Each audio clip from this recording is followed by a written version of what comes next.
Let's now head to Parliament, where the minority is urging government to restructure the balance sheet of ailing National Investment Bank (NIB) to avoid liquidation of the bank. Reports have emerged of a possible acquisition of NIB, which has liabilities in excess of 2 billion Ghana cedis by the Agricultural Development Bank. The following report has more details. The National Investment Bank, established in 1963, is in dire financial need.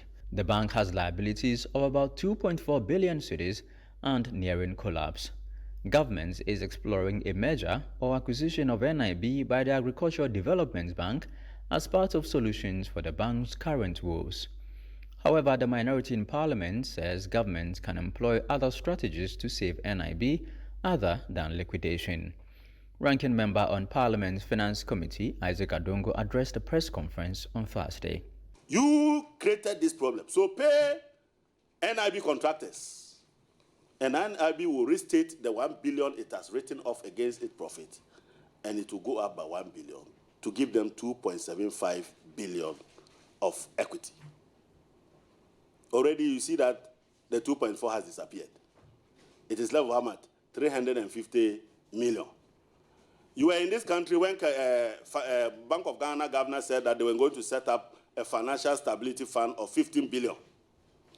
Give that 50 million out of that money to financial investment trust owned by the Bank of Ghana to come and buy a stake of 50 million in NIB. And NIB will now have all the money, almost 1.8 billion it needs to recapitalize. The minority had already accused governments of forcing GNPC to take a collateralized $431 million facility from Letasco. The group has warned GNPC against presenting any such agreements to Parliament for approval. There is an agreement that government will not borrow any non-concessional loans. Take any non-concessional loans. And there is a notional limit of 30 million Ghana US dollars.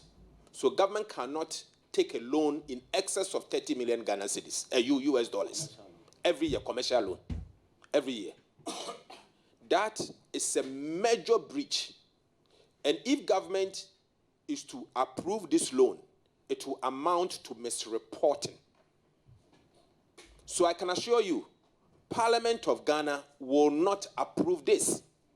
Meanwhile, Ghana's parliament is set to host the 63rd Commonwealth Parliamentary Conference in Accra from September 30 to October 6. Speaker of Parliament, Alban Bagwin, addressed a press conference on Thursday.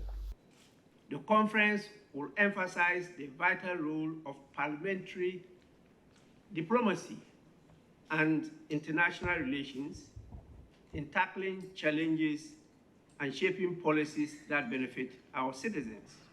For the minority group, the solutions they have proffered, if implemented, will be enough to recapitalize the National Investment Bank. To them, a total collapse of a systemic bank like NIB will have far-reaching implications on the financial sector.